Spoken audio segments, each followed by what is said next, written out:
शिनचाओ everyone. तो constipation issue हो जाएगा भाई। बैंक का खोया तुम, पैसे नहीं है तो कैसे जाओगे? मैंने बोला भाई नहीं पैसे, मेरा एटीएम काम। हेलो जी, कैसे हैं आप सब? मैं भी ठीक हूँ। अभी इस समय मैं हूँ हो चिंग मिन, वियतनाम के एयरपोर्ट पे।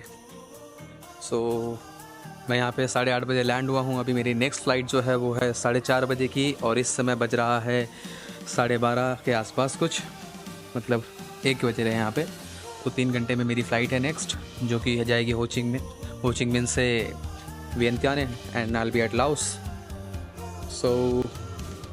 Now coming back to the topic, यहाँ तक हाउ डिड आई ट्रैवल, कैसे यहाँ पे मेरा एक्सपीरियंस क्या क्या रहा है, मैं आप लोगों को बताता हूँ अभी। पहले तो मैं जब मुंबई एयरपोर्ट गया था, वहाँ से कुछ प्रॉब्लम्स आई मुझे यहाँ पर आने में, जैसे कि इमिग्रेशन में, चेक इन में भी प्रॉब्लम हुआ था, बिकॉज मैंने 7 kg का बैगेज बुक किया था।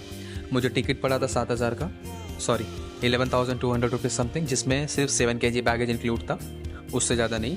बट मेरे बैग का वेट 15 to 20 kg के आसपास था। फर्स्ट थिंग, अगर आप ट्रैवल कर रहे हो, सोलो हो, आपको एक्सप्लोर करना है, सस्ते में टिकट ले रहे हो तो मेक श्योर आपका वेट जितना कम हो उतना अच्छा है आपके लिए भी। और ट्रैवल करने में जितना हल्का सामान रहता है उतना ईजी आप लोग को हो जाता है कैरी करने में, यहाँ वहाँ आप लोगों को कोई इशू नहीं होता। एंड अपार्ट फ्रॉम दैट, मुझे चेक इन पर एंट्री नहीं मिल रही थी, बिकॉज मैंने रिटर्न टिकट बुक नहीं किया था, मैंने एक डमी टिकट बुक किया था।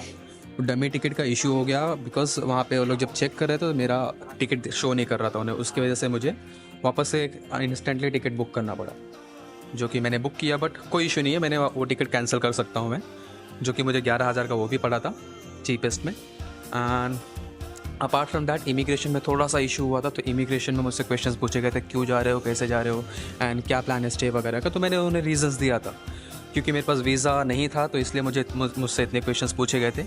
बट अगर आपके पास वीज़ा है तो आपको इतना क्वेश्चंस नहीं किया जाएगा, आपको बस बेसिकली पूछा जाएगा okay what's the purpose and when are you coming back. But जैसे कि मेरे पास वीज़ा वगैरह कुछ नहीं था तो मुझे इतना सारा चीज़ें उनको जवाब देना पड़ा। एंड मैं बेसिकली 1 महीने से ऊपर रहने वाला हूँ वहाँ पे, तो इस वजह से इतनी प्रॉब्लम्स हुई। बट एनी हाउ वहाँ पे सब चीज़ अच्छा गया। एंड देन यहाँ पे आने के बाद, हो चिंग मिन आने के बाद, यहाँ पे तो मुझे 20 मिनट, तो सिर्फ 20 मिनट से आधा घंटा तो सिर्फ मेरे बैग्स वगैरह के इंतज़ार में करा हूँ मैं। उसके बाद 1 घंटा मुझे देखने में लग गया कि मेरी फ़्लाइट कहाँ आने वाली है, कौन से गेट पर। तो अभी मुझे पता चला है कि मेरी फ़्लाइट जो है 11 नंबर गेट पे आएगी, तो I be going over there. And यहाँ पे आके ना मैंने कुछ चीज़ें देखी है, जैसे कि यहाँ पे वॉशरूम्स अगर आप देखोगे तो वॉशरूम कैसा है ना, हम मुंबई इंडियंस है यार, हमें बिना जैक्स लेके चलता नहीं, तो यहाँ पे वो नहीं है, तो कॉन्स्टिपेशन इशू हो जाएगा भाई। एंड दूसरी चीज़ है, कैमरा बिल्कुल भी स्टेबल नहीं है, बिल्कुल मेरी लाइफ की तरह। जैसे हमारी लाइफ जा रही है ये भी स्टेबल नहीं है, एडजस्ट कर लेते थोड़ा बहुत। एंड उसके अलावा यहाँ पे लोगों को बात करते हो सुनोगे तो स्टाफ सब भी, जो भी एम्प्लॉयज़ है यहाँ पे जो भी काम करते हैं, उनको बात करते देखोगे तो बहुत मज़ा आएगा, बहुत अच्छा लगता है। They are very sweet actually. घूमते घूमते मुझे भूख लगी थी, रात से कुछ खाया नहीं था, तो I came across this TT Bistro करके एक रेस्टोरेंट है यहाँ पे। I came across that, and वहाँ पे से मैंने कुछ नूडल्स वगैरह खाया, थोड़ी देर रुका, वहीं पे स्टे कर रहा हूँ अभी मैं। I show you the restaurant actually. This is the restaurant I am staying, this is the place where I am staying. ये मेरा लगेज है वहाँ पे, and she is the one who guided me with all the things. She is very sweet actually, she help me with a lot of things. Hello Thuy. Yeah. बैंक का खोया तुम? Yes, I'm fine. Lovely, I'm fine too. I just learned this word over here. How are you? Which is known as Benka Kayatham, and which basically means कैसे हैं आप? You have to record me and put me in YouTube. We can do that. I met this beautiful lady over here. Her name is Tu. Hi, Hi, Tu. everyone. Hi from Vietnam. Hi from Vietnam. And how do we say hi in Vietnam? Xin chào. Xin chào. Xin chào everyone. Okay, हमारी flight जो है वो delay हो गई है, वो 410 की flight थी, 440 हो गया है, 440 को हो गया है अभी। मैं इनको अपनी स्टोरी बता रहा हूँ, मैंने कैसा ट्रैवल किया, क्या किया एंड एवरीथिंग।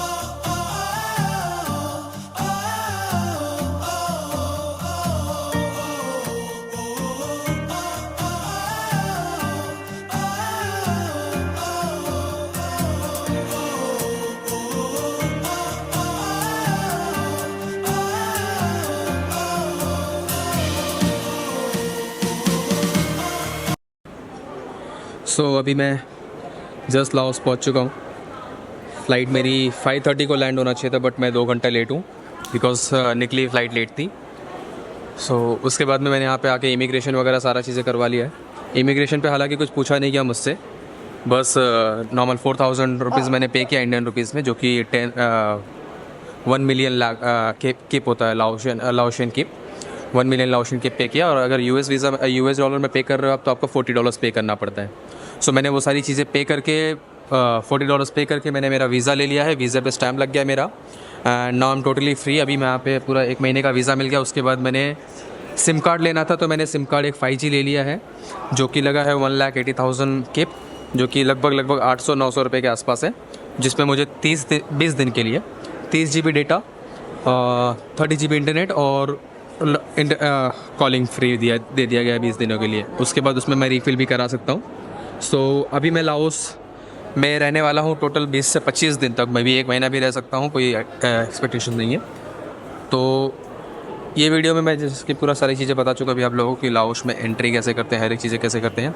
एंड जैसे कि मैंने आपको पहले कहा था, मैंने वीज़ा ऑन अराइवल के लिए गया हूँ। इंडियंस के लिए वीज़ा ऑन अराइवल है, and for the Chinese people, for the Vietnamese people, उनका वीज़ा के चार्जेस लो है, उनको सिर्फ $20 पे करने पड़ते हैं, बट इंडियंस एंड बाकी अदर कंट्रीज़ को $40। तो कुछ कंट्रीज़ को वीज़ा ऑन अराइवल है और कुछ कंट्रीज़ को नहीं। इंडिया उनमें से एक है। उसके अलावा आपको इमिग्रेशन पे वैसे कुछ क्वेश्चंस नहीं पूछे जाते हैं, तो आप बेसिकली बेफिक्र होकर आ सकते हैं। यहाँ पे मेरे पास तो रिटर्न टिकट हालांकि था, बट मुझसे कुछ पूछा नहीं गया आपके पास रिटर्न टिकट है कि नहीं है। अभी वो रिटर्न टिकट जो मैंने बोला था कैंसिल कराऊंगा, अभी मैं कैंसिल करा दूँगा वो रिटर्न टिकट, क्योंकि वो सिर्फ 15 दिन के अंदर रिटर्न है। एंड अपार्ट फ्रॉम दैट यहाँ पे सारी चीज़ें देख लिया है, अभी हर एक चीज़ें एक्सप्लोर हो गई, यहाँ से निकलना है। और अभी मैं पता करते करते मुझे पता चला है कि लाओस में अगर कुछ करना है तो फिर भैया यहाँ पे वियंतियान है, यहाँ पे नहीं रुकने का, बिकॉज ये एरिया पूरा सिक्योर्ड है। यहाँ पे कुछ उतना खास सही नहीं देखने लायक, यहाँ पे कोई भी नहीं है, लोकल से सेफ।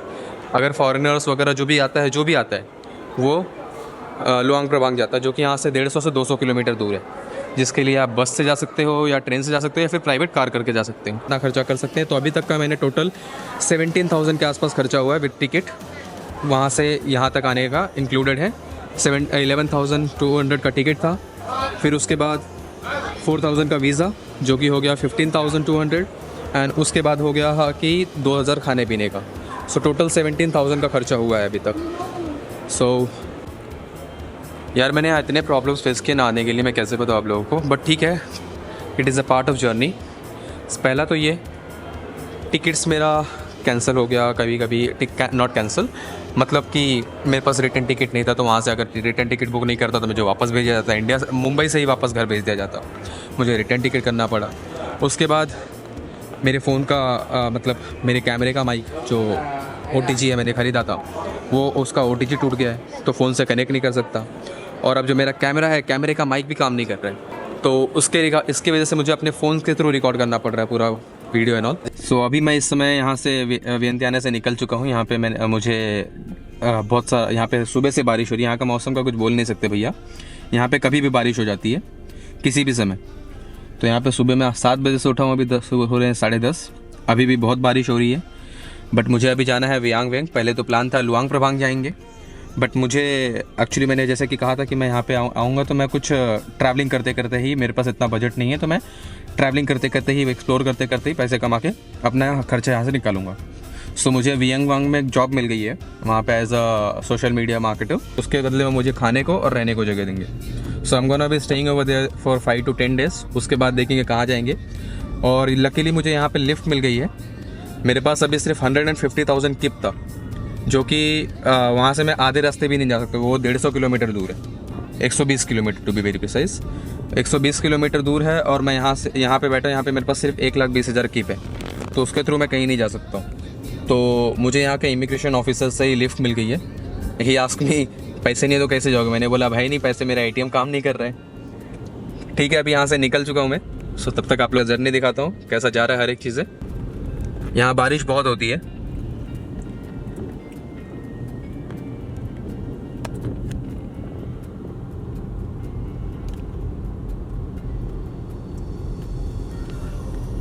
वैसे अभी तक मैंने कुछ खाया भी नहीं है, भूख बहुत लगी है, बट ठीक है, यार मुझे यहाँ पे खाना ना वैसा नहीं आ रहा है, जैसा घर का खाना होता स्वाद होता ना, वो नहीं मिल रहा है। कुछ तो मिसिंग लग रहा है, फीका फीका सा लग रहा है। पता नहीं है कैसे खाते हैं। सब यहाँ पे रह लेते हैं और मुझे तो बहुत याद आ रही है घर के खाने की 2 ही दिन में। पर ठीक है, कोई नहीं, इंडिया जैसा फूड कहीं नहीं। You understand Hindi? You understand Hindi, English, anything? No English, Hindi?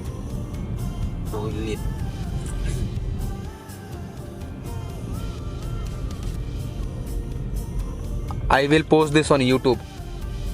YouTube. Yeah, YouTube. So I just want to know, what's your name, sir? My name is Puma. Puma. So you are an immigration officer over here. Immigration officer. Immigration. Lao. Lao immigration.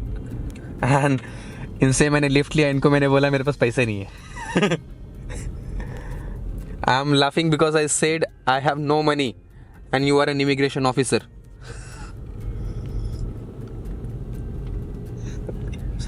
Okay.